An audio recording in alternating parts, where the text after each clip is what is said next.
దేశం యొక్క ఎకానమీ పెరుగుతుంది అని చెప్పి వారికి చెప్పడం జరిగింది.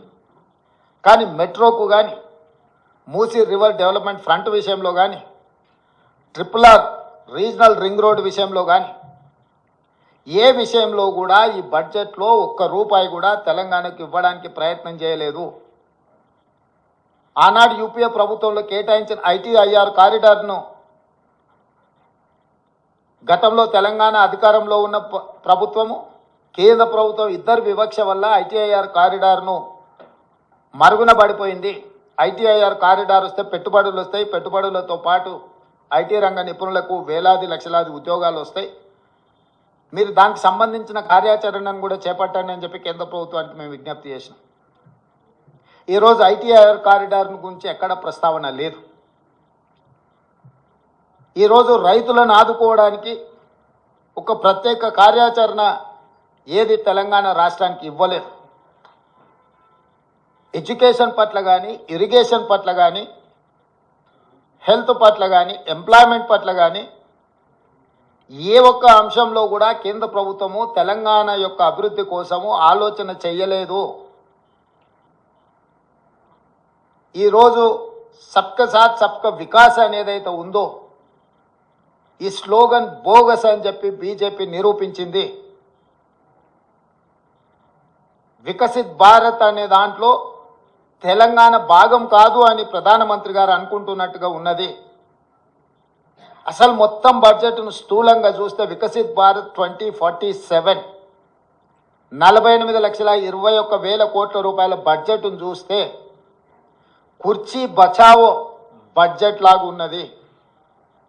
బీహార్కు, ఆంధ్రప్రదేశ్కు తప్ప ఇతర రాష్ట్రాల పట్ల కేంద్ర ప్రభుత్వం వ్యవహరించిన తీరు కేవలం కుర్చీని కాపాడుకునే ప్రయత్నంలో భాగంగానే ఈ బడ్జెట్ను ప్రవేశపెట్టినట్టుగా కనిపిస్తుంది. ఇది ఏ రకంగా కూడా ప్రధానమంత్రి గారికి గౌరవాన్ని తెచ్చిపెట్టదు. ఇంతటి వివక్ష, ఇంతటి కక్షాపూరితమైన వ్యవహారం ఎప్పుడూ జరగలేదు. తెలంగాణ రాష్ట్రము, తెలంగాణ ప్రజలు 8 పార్లమెంట్ స్థానాలు, 35% ఓట్లు బీజేపీకి ఇచ్చిండ్రు. తెలంగాణ ప్రజలు ఎలాంటి వివక్ష బీజేపీ పట్ల చూపించలేదు. తెలంగాణ ప్రజల యొక్క నిర్ణయం వల్ల ఈరోజు నరేంద్ర మోడీ గారు ప్రధానమంత్రిగా కుర్చీలో కూర్చున్నారు. 8 సీట్లను తెలంగాణ రాష్ట్రం నుంచి గెలిపిస్తే కృతజ్ఞత చూపించాల్సిన బీజేపీ, కేంద్ర ప్రభుత్వం, నరేంద్ర మోడీ గారు తెలంగాణ పట్ల కక్షాపూరితంగా వ్యవహరించారు. ఎన్నికల కంటే ముందు నేను పదే చెప్పిన ఓట్లు, సీట్లు మాత్రమే తెలంగాణ నుంచి కావాలి, కానీ తెలంగాణ ఆత్మగౌరవం పట్ల కేంద్ర ప్రభుత్వానికి ఎలాంటి పట్టింపు లేదు అని. ఈరోజు అదే విధంగా కేంద్ర ప్రభుత్వం వ్యవహరించింది. కేంద్ర మంత్రిగా ఉన్న కిషన్ రెడ్డి గారు ఈరోజు తెలంగాణ ప్రజలకు సమాధానం చెప్పాలి. బీజేపీ అధ్యక్షుడిగా నరేంద్ర మోడీ గారి మంత్రివర్గంలో యూనియన్ క్యాబినెట్ మినిస్టర్గా కిషన్ రెడ్డి గారు బాధ్యత వహించాలి. తెలంగాణకు జరిగిన అన్యాయానికి తెలంగాణ ప్రజలకు క్షమాపణ చెప్పి తక్షణమే మోడీ మంత్రివర్గం నుంచి తప్పుకోవాలి కిషన్ రెడ్డి గారు. ఇంతటి వివక్ష ఎప్పుడూ జరగలేదు. కేవలం కుర్చీ కోసం మౌనంగా ఉండడం ఇది సమంజసం కాదు. కిషన్ రెడ్డి గారు ఈరోజు తెలంగాణకు బయ్యారం ఉక్కు కర్మాగారం, Kazipet railway coach factory, IIM, ప్రతి రాష్ట్రంలో IIM ఉంది. మేము IIM కావాలి, తెలంగాణ రాష్ట్రంలో లేదు అని ఇస్తే ధర్మేంద్ర ప్రధాన్ గారు నాకు లేఖ రాశారు, మీ రాష్ట్రానికి IIM ఇవ్వము అని.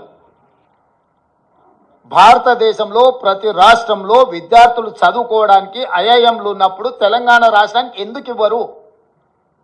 నేను ప్రధానమంత్రి గారిని కలిసి స్వయంగా IIMకు లెటర్ ఇస్తే ప్రధానమంత్రి గారు సంబంధిత శాఖ మంత్రికి పంపిస్తే ధర్మేంద్ర ప్రధాన్ గారు నాకు లేఖ రాసిండ్రు 3 రోజుల క్రితం, మీ తెలంగాణ రాష్ట్రానికి IIM ఇవ్వము అని.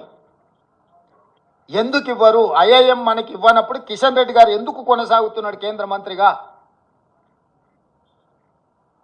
పాలమూరు రంగారెడ్డి ఎత్తిపోతలకు కేంద్ర ప్రభుత్వం ఎందుకు నిధులు ఇవ్వను అంటుంది? పోలవరం నిర్మాణానికి వేల కోట్ల రూపాయలు ఇచ్చే కేంద్ర ప్రభుత్వం ఎందుకు పాలమూరు రంగారెడ్డి ఎత్తిపోతలకు కేంద్ర ప్రభుత్వం ఆర్థిక సహాయం చేయనంటుంది? అమరావతి నిర్మాణానికి వేల కోట్ల రూపాయలు ఇస్తా అంటున్న కేంద్ర ప్రభుత్వం హైదరాబాద్ నగరంలో మెట్రో విస్తరణకు కానీ, మూసీ రివర్ డెవలప్మెంట్ ఫ్రంట్కు కానీ, రీజనల్ రింగ్ రోడ్ కోసం కానీ, వరంగల్లో, ఆదిలాబాద్లో ఏర్పాటు చేయాలనుకుంటున్న ఎయిర్పోర్టులకు ఎందుకు ప్రత్యేకంగా నిధులు ఇవ్వరు అని చెప్పి కేంద్ర ప్రభుత్వాన్ని తెలంగాణ రాష్ట్ర ప్రభుత్వం ప్రశ్నిస్తున్నది. పెద్దన్నగా మేము భావిస్తుంటే మీరు దుర్మార్గంగా వ్యవహరిస్తున్నారు. ప్రధానమంత్రి వివక్ష లేని వికసిత్ భారత్ కోసం ప్రయత్నం చేయాలి. కానీ కేంద్ర ప్రభుత్వం ప్రవేశపెట్టిన బడ్జెట్ బీహార్, ఆంధ్రప్రదేశ్ కోసం ప్రత్యేకంగా ఈ సమావేశాలను ఏర్పాటు చేసి నిధులు కేటాయించినట్టుగా ఉన్నది. కేవలం క్విడ్ ప్రోకో. మీరు మాకు మద్దతు ఇవ్వండి, ప్రభుత్వాన్ని కాపాడుకోవడానికి మేము అన్ని రాష్ట్రాలను దోషి మీ రాష్ట్రాలల్లో నిధులు విడుదల చేస్తామనే విధంగా ఉన్నది. అందుకే ఈ బడ్జెట్ కుర్చీ బచావో బడ్జెట్. కుర్చీ లాలూచిలో, ప్రధానమంత్రి లాలూచిలో బీజేపీ తెలంగాణ ప్రజల యొక్క హక్కులను, తెలంగాణ రాష్ట్ర అభివృద్ధిని కాలరాస్తున్నది. ఇది ఏమాత్రం ఇక్కడి ప్రజలు సహించరు. మా ప్రభుత్వం ఊరుకోదు. మా నిరసనను తప్పకుండా పార్లమెంట్ బడ్జెట్ సమావేశాలలో మా పార్లమెంట్ సభ్యులు ప్రధానమంత్రికి తెలియజేస్తారు. 8 మంది ఎంపీలను బీజేపీకి ఇస్తే మౌనంగా ఉండొచ్చేమో, బానిసలుగా తల వంచుకొని మోడీ ముందు నిలబడి ఉండొచ్చేమో, కానీ కాంగ్రెస్ నుంచి గెలిచిన 8 మంది పార్లమెంట్ సభ్యులు మిగతా పార్లమెంట్ సభ్యులను అందరిని కూడా సమన్వయం చేసుకొని తెలంగాణ ప్రజల యొక్క హక్కుల కోసం ఖచ్చితంగా పార్లమెంట్లో నిరసన తెలుపుతారు.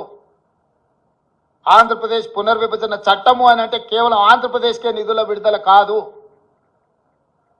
ఆంధ్రప్రదేశ్ పునర్విభజన చట్టం అనేది తెలంగాణ రాష్ట్రానికి కూడా వర్తిస్తుంది.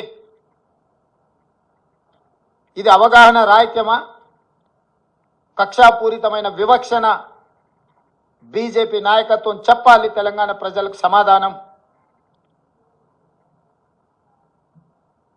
మేము ఎంత ఫ్రెండ్లీగా ఉండడానికి ప్రయత్నం చేసినా, ఎంత కేంద్ర ప్రభుత్వం నుంచి సహకారాన్ని పొందాలని మేము చేస్తున్న ప్రయత్నాలు ఏవి ఇది తెలంగాణ ప్రజల చేతగానితనం కాదు. ఇది తెలంగాణ ప్రజల యొక్క మంచితనం. అందుకే సవరించిన బడ్జెట్లోనైనా నిర్మలా సీతారామన్ గారికి అవకాశం ఉంది. బడ్జెట్ను సవరించి బయ్యారం ఉక్కు కర్మాగారం, Kazipet railway coach factory, Palamuru Rangareddy ఎత్తిపోతల సాగునీటి ప్రాజెక్టుకు అవసరమైన నిధులు, మూసీ రివర్ డెవలప్మెంట్ కోసం గోదావరి జలాలను తీసుకొచ్చి ఉస్మాన్ సాగర్, హిమాయత్ సాగర్కి అనుసంధానం చేయడానికి అవసరమైన నిధులను, మూసీ రివర్ ప్రాంతాన్ని, పరివాహక ప్రాంతాన్ని, కలుషితమైన ఈ నగరాన్ని ఈ కాలుష్యం నుంచి కాపాడడానికి అవసరమైన నిధులను